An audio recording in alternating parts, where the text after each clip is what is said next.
Hello, can you pay attention, please? I would like to start by acknowledging we're meeting on Ghana land, and we acknowledge the elders, the past, the present, and future, and we are grateful for the land they've allowed to share with us. I would like to acknowledge the presence of James Stinson, Honorable James Stinson, the MP for Marco, also representing Honorable Zoe Peterson, the Minister for Agricultural Affairs, who she couldn't be here tonight because of ill health, and we pray that she regain her strength as quick as she can, and she can join us as we celebrate the African Day. I would like also to acknowledge Mayor Honorable His Worship Michael Coxon, the Mayor for West Torrens, and we are here tonight. And Michael is not only the mayor, he's only the true son of Africa. And he was born in Africa, and he will have the time to share his story with us tonight. I would like to acknowledge the former mayor for Port Island, Enfield, Gary Johnson. He's a true friend of the African community, and it's honored to see you after a few years of not seeing each other. It's nice to see you. And also I'd like to acknowledge my fellow councillors from West Torrens, and also Caroline from Port Island, Enfield.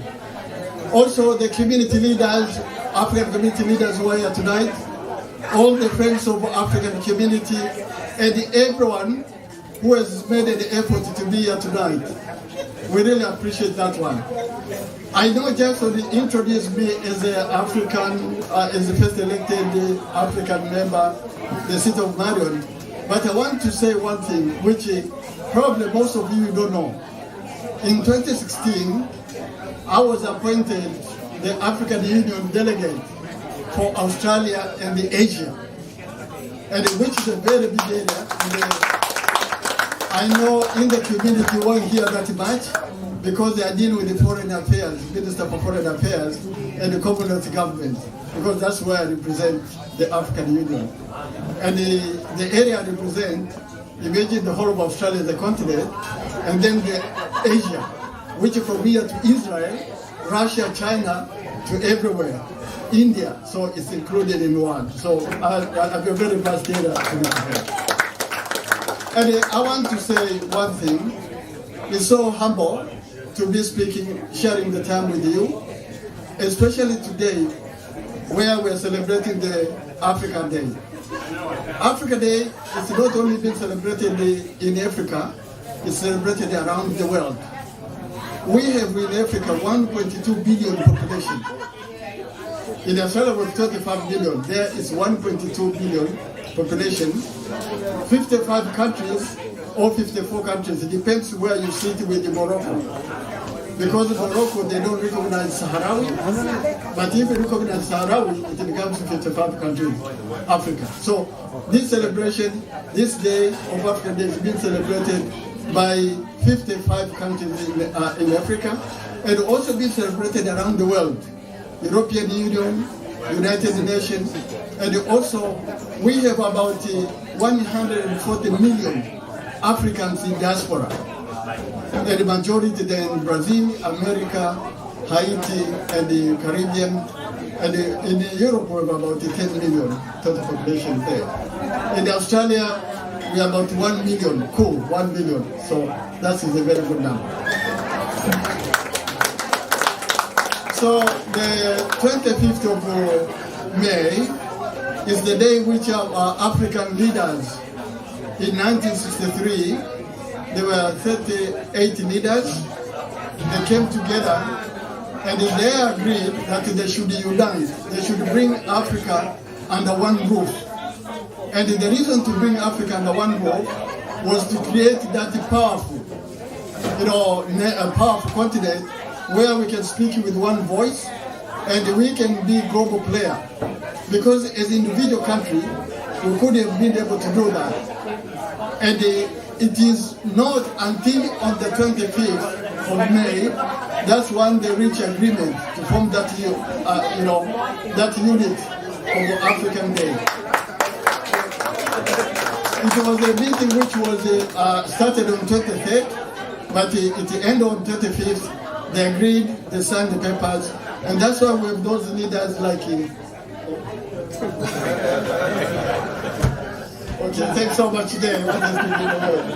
Yeah, so the leaders, they agreed that having one common voice, it will make Africa advance. And the people should remember that time when so many countries were still under colonial rule. South Africa, Zimbabwe, Namibia, Angola, Mozambique, Cape Verde, Seychelles, all these were still under the colony. And by accepting the African way and having that one voice, we managed to free all these countries, which you have said, and then they managed to join the African Union. So one thing which I want to say to my fellow Africans, the Africans who are here tonight, we need to take a message home that we need to be united.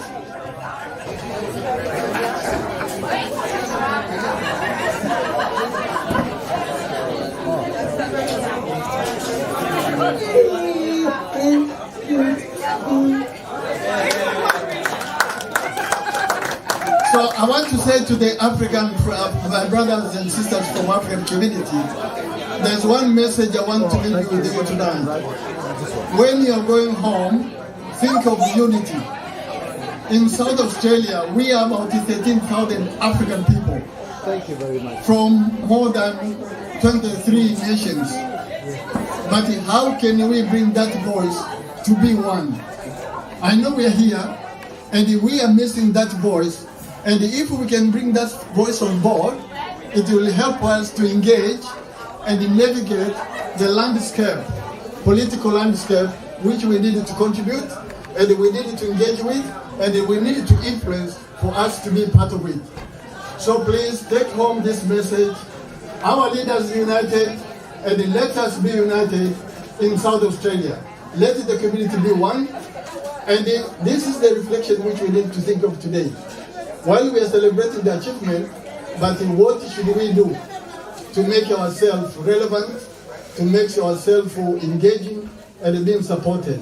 One voice doesn't hold, but many voices, it will give us power and it will make us play on the center stage. So I would like to finish by saying to organizers, thank you so much for having this and bring us around and bring us on board.